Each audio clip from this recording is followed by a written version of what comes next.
Hello दोस्तों, Shri Narayan GS गुरु की daily current affair news में आप सभी लोगों का स्वागत है। आज हम पिछले 7 दिसंबर की करंट नहीं बता पाए थे, तो 7 और 8 दिसंबर की करंट अफेयर के बारे में बताएंगे। तो वीडियो को जल्दी से लाइक कर दो, ज़्यादा से ज़्यादा लोगों के पास शेयर कर दो और चैनल पे नए हैं तो इसे सब्सक्राइब कर लो। और एक खुशखबरी और आप लोगों के लिए है कि ग्रुप डी की एग्ज़ाम डेट आ गई है। तो 23 फरवरी एग्जाम डेट क्लियर हो गई है। तो अभी तक जो लोग पढ़ाई नहीं कर रहे तो लग जाओ, ये अच्छा मौका है। एग्जाम डेट आ गई, ज़्यादा समय नहीं है, 2 महीने का समय है आपके पास। देखो करंट अफेयर 7 से 8 दिसंबर की करंट अफेयर के बारे में बताएंगे। लास्ट में इसके 5 जीएस पिटारा जीएस गुरु के 5 क्वेश्चन आपको लास्ट में बताते हैं जी, मतलब जीएस के 5 क्वेश्चन आप लोगों को लास्ट में बताएंगे। तो देखो, डेविस कप 2021 का खिताब किस देश ने जीता? पहला ए है रूस, बी भारत, सी अमेरिका या डी स्पेन। तो सही ऑप्शन होगा ए, रूस ने जीता। किसको हराकर जीता? क्रोएशिया को हराकर। देखो अगर पूछा जाए, क्रोएशिया को हराकर जीता। रूस ने किसको हराकर जीता? क्रोएशिया को हराकर जीता। इससे पहले अगर पूछा जाए कि डेविस कप रूस ने कब जीता था, इससे पहले 2006 में रूस ने डेविस कप जीता था। कब जीता था? 2006 में इससे पहले जीता था। अगर देखो अब बताएं, डेविस कप की अगर स्थापना पूछ ली जाए तो स्थापना कब हुई थी?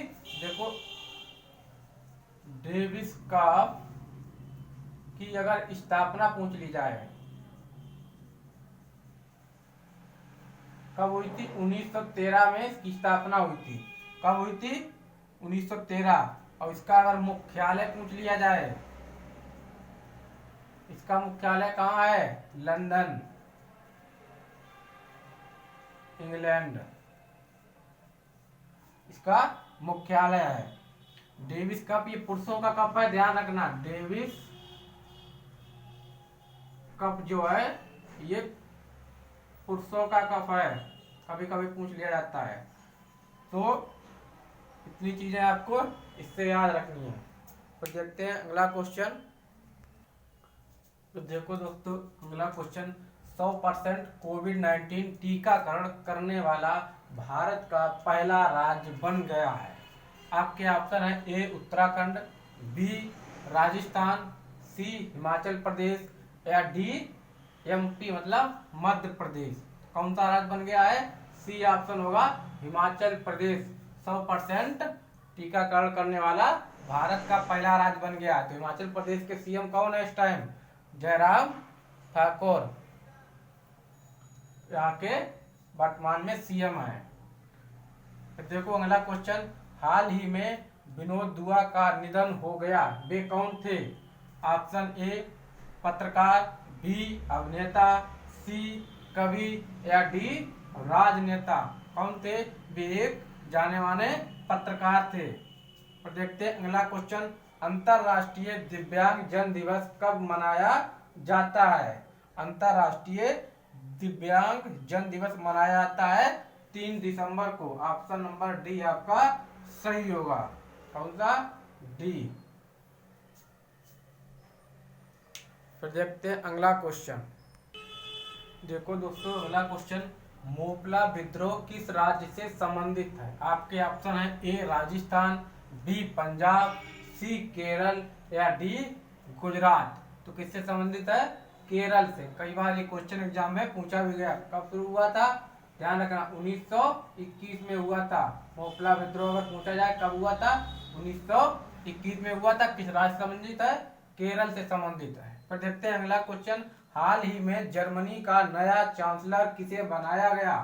आपके ऑप्शन है ए अलेक्जेंडर जेवेरेव को, बी ओलाफ शॉल्ज को, सी रॉबर्ट हैलेक या डी मिल डेविडसन को।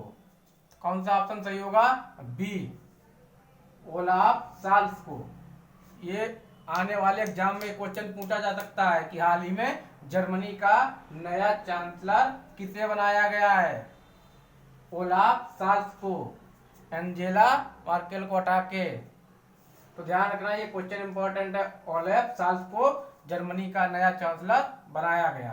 फिर देखते हैं अगला क्वेश्चन, पाइका विद्रोह किस वर्ष हुआ था? ऑप्शन है ए 1817, बी 1857, सी 1892 या डी 1899। तो देखो पाइका विद्रोह हुआ था 1817 में। कब हुआ था? 1817 में। अगर पूछा जाए किस राज्य से संबंधित है पाइका विद्रोह, कब हुआ था? 1817 में। अगर पूछा जाए किस राज्य से संबंधित है तो ये असम में हुआ था पाइका विद्रोह। कहाँ हुआ था? असम में हुआ था, ध्यान रखना। अगर पूछा जाए कि पाइका विद्रोह कहाँ हुआ, असम में हुआ। और इसका नेतृत्व अगर पूछा जाए तो किसने किया था? इसका नेतृत्व किया था बख्शी जगबंधु ने, ध्यान रखना, बख्शी जगबंधु ने। किसने किया था? बख्शी जगबंधु ने इसका नेतृत्व किया था। फिर देख लेते हैं 1857 के बारे में। देखो अगर पूछा जाए कि 1857, इसका ऑप्शन ये होगा ए, ध्यान रखना। 1857 के बारे में देख लेते हैं। अगर पूछा जाए कि 1857 की क्रांति के समय भारत के गवर्नर जनरल कौन था? 1857 की क्रांति के समय भारत का गवर्नर जनरल कौन था? तो ध्यान रखना लॉर्ड कैनिंग। कौन था? Lord Canning. 1857 की क्रांति के समय भारत का गवर्नर जनरल कौन था? Lord Canning. अगर पूछा जाए कि भारत का प्रथम वायसराय कौन था? तो भारत का प्रथम वायसराय ही लॉर्ड कैनिंग था। अगर पूछा जाए कि भारत का प्रथम वायसराय कौन था तो लॉर्ड कैनिंग। कौन था? Lord Canning. फिर देख लेते हैं कुछ और देखते हैं। अगर देखा पूछा जाए चंपारण सत्याग्रह का हुआ था? चंपारण सत्याग्रह हुआ था 1917 में। कहाँ? बिहार। ध्यान रखना चंपारण सत्याग्रह हुआ था। अगर पूछा जाए खेड़ा विद्रोह या खेड़ा आंदोलन कब हुआ था? 1918 में। खेड़ा आंदोलन या खेड़ा विद्रोह कब हुआ था? 1918 में। फिर बरदौली सत्याग्रह कब हुआ था? बरदौली सत्याग्रह हुआ था 1928 में। इसका नेतृत्व कहाँ हुआ था? गुजरात में।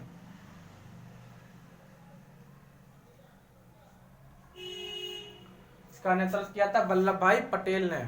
बरदौली सत्याग्रह हुआ था 1928 में गुजरात में। इसका नेतृत्व किया था वल्लभ भाई पटेल ने।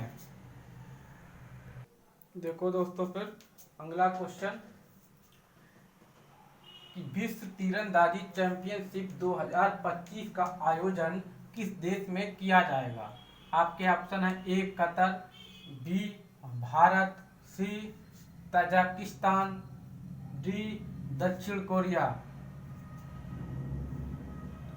आपका ऑप्शन सही होगा डी दक्षिण कोरिया। फिर देखते हैं अगला क्वेश्चन, संसद की लोक लेखा समिति में हाल ही में लोक लेखा समिति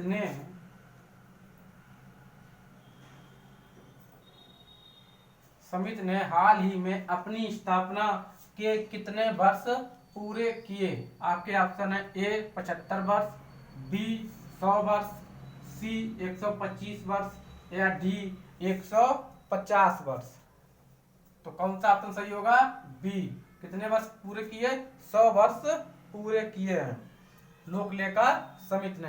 अगर पूछा जाए कि लोक लेखा समिति की स्थापना कब हुई या गठन कब हुआ तो लोक लेखा समिति का गठन लोक लेखा समिति का अगर गठन पूछा जाए तो कब हुआ? ध्यान रखना 1921 में। लोक लेखा समिति का गठन कब हुआ? 1921 में। अगर पूछा जाए कि लोक लेखा समिति के अध्यक्ष की नियुक्ति कौन करता है तो ध्यान रखना लोकसभा अध्यक्ष। लोक लेखा समिति के अध्यक्ष की नियुक्ति कौन करता है? लोकसभा अध्यक्ष। लोक लेखा समिति का अगर गठन पूछा जाए तो लोक लेखा समिति जो है प्रतिवर्ष इसका गठन किया जाता है। ध्यान रखना, प्रतिवर्ष इसका गठन किया जाता है लोक लेखा समिति का। लोक लेखा समिति के अगर सदस्य पूछे जाएं तो लोक लेखा समिति के कितने सदस्य होते हैं? 22 होते हैं। 22 में से 15 सदस्य लोकसभा और 7 सदस्य राज्यसभा से होते हैं, ये ध्यान रखना। लोक लेखा समिति में कुल 22 सदस्य होते हैं, 15 लोकसभा से होते हैं और 7 जो है राज्यसभा से होते हैं। अगर पूछा जाए प्राक्कलन समिति, देखो इसके बारे में भी देख लेते हैं। प्राक्कलन समिति, प्राक्कलन समिति में अगर पूछा जाए कितने सदस्य होते हैं तो इसमें 30 सदस्य होते हैं। प्राक्कलन समिति में कितने सदस्य होते हैं? 30 सदस्य होते हैं। अगर पूछा जाए प्राक्कलन समिति की जुड़वा बहन किसे कहा जाता है? प्राक्कलन समिति की जुड़वा बहन किसे कहा जाता है? लोक लेखा समिति को। ध्यान रखना, प्राक्कलन समिति की जुड़वा बहन कहा जाता है लोक लेखा समिति को। अगर पूछा जाए प्राक्कलन समिति का गठन, तो इसका अगर गठन कब हुआ ये पूछा जाए तो ध्यान रखना, इसका गठन हुआ 1950 में। प्राक्कलन समिति का गठन कब हुआ? 1950 में। अगर पूछा जाए कि भारतीय संसद में सबसे बड़ी समिति है तो यही प्राक्कलन समिति है। भारतीय संसद में सबसे बड़ी समिति है अगर पूछा जाए तो कौन सी है? प्राक्कलन समिति है। भारतीय संसद की अगर पूछा जाए कि सबसे बड़ी समिति कौन सी है तो प्राक्कलन समिति है। ध्यान रखना। अगर पूछा जाए कि देखो इसके सदस्य कितने होते हैं? 30। गठन 1950 में हुआ और ये ध्यान रखना। इसके बाद और कुछ फैक्ट इसके देख लेते हैं, कुछ फैक्ट और देख लेते हैं। जैसे भारत के वर्तमान में नियंत्रण महालेखा परीक्षक कौन है अगर पूछा जाए तो इसके कौन है? गिरीश चंद्र मुर्मू। गिरीश चंद्र मुर्मू कौन है? गिरीश चंद्र मुर्मू इसके वर्तमान में नियंत्रण महालेखा परीक्षक के अध्यक्ष हैं। मतलब अगर पूछा जाए कि वर्तमान में नियंत्रण महालेखा परीक्षक कौन है, वर्तमान में भारत के नियंत्रण महालेखा परीक्षक है गिरीश चंद्र मुर्मू। नियंत्रण महालेखा परीक्षक कौन है? गिरीश चंद्र मुर्मू। अगर पूछा जाए कि नियंत्रण महालेखा परीक्षक की नियुक्ति किस अनुच्छेद के तहत की जाती है तो ध्यान रखना, अनुच्छेद 148। नियंत्रण महालेखा परीक्षक की नियुक्ति की जाती है 148 के तहत और वर्तमान में नियंत्रण महालेखा परीक्षक है गिरीश चंद्र मुर्मू। अगर पूछा जाए लोकसभा के प्रथम अध्यक्ष थे तो लोकसभा के प्रथम अध्यक्ष कौन थे? ध्यान रखना, लोकसभा के प्रथम अध्यक्ष थे गणेश वासुदेव मावलंकर। लोकसभा के प्रथम अध्यक्ष अगर पूछा जाए तो कौन थे? गणेश